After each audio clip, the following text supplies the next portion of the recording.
संबंध टिकवण्याचा सोपा मार्ग. व्यक्ती महत्वाची असेल तर हात पकडा, बोलणे विसरून जा.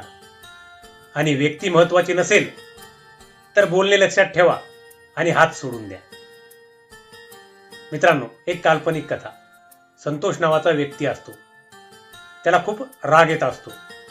एवढा राग असतो, त्याच्या शेतातील माती जरी कोणी उचलून नेली तर तो इतक्या जोरात ओरडतो, आजूबाजूच्या झाडावरील पक्षी सुद्धा उडून जातात. एक दिवस तो विचार करत बसतो, मी या रागावर नियंत्रण कसे मिळवावे. तेवढ्यात त्याची पत्नी येते. ती म्हणते, आज कुणावर तरी राग केलाय वाटतं, त्यामुळे तेवढा विचार करताय. तो म्हणतो, हो, आज राग झाला, त्यामुळेच एकांतात बसलोय मी. पत्नी म्हणते, तुम्ही एक काम करा, गावाच्या बाहेर एक साधू महात्मा आहेत, त्यांना जाऊन भेटा. रागावर नियंत्रण कसं मिळावं याकरिता काहीतरी उपाय सांगतात. संतोष ऐकतो, गावाच्या बाहेर जातो, साधू महात्म्याला भेटतो. त्यांना म्हणतो, महाराज, तुम्ही एवढे शांत संयमी कसे काय आहात? मला मात्र रागावर नियंत्रण मिळवता येत नाही.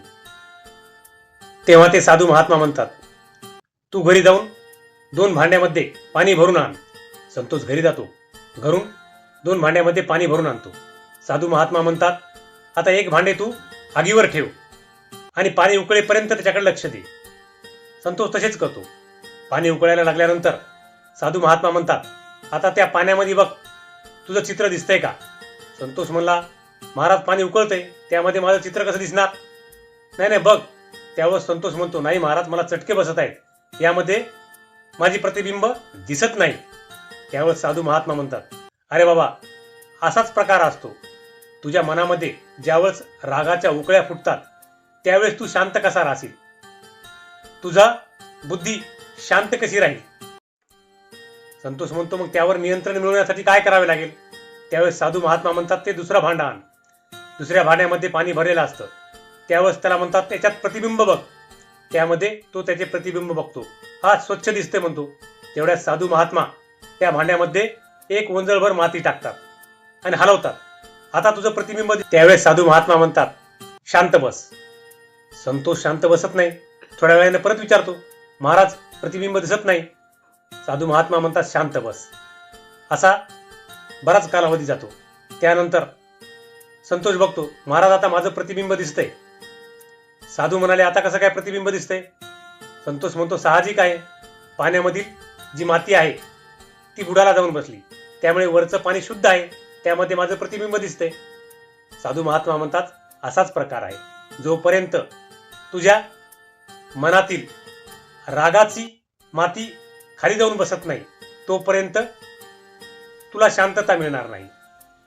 मला एक सांग, तुला जर कोणी चिखल फेकून मारला तर तू काय करशील? संतोष म्हणाला, साहजिक आहे, मी बाजूला सरकेल, स्वतःला लागू देणार नाही. मग तोच प्रकार आहे. तुला जर कोणी बोलले तर तू थोडंसं बाजूला सरक ना. ते बोलणे घेऊ नको, प्रतिउत्तर देऊ नको. त्यामुळे तुझं डोकं शांत राहील, बुद्धी शांत राहील आणि तुझं रागावर नियंत्रण होईल. संतोष म्हणला, बरोबर आहे महाराज. संतोष त्यांच्या पर्यायाचे पूर्णपणे पालन करतो.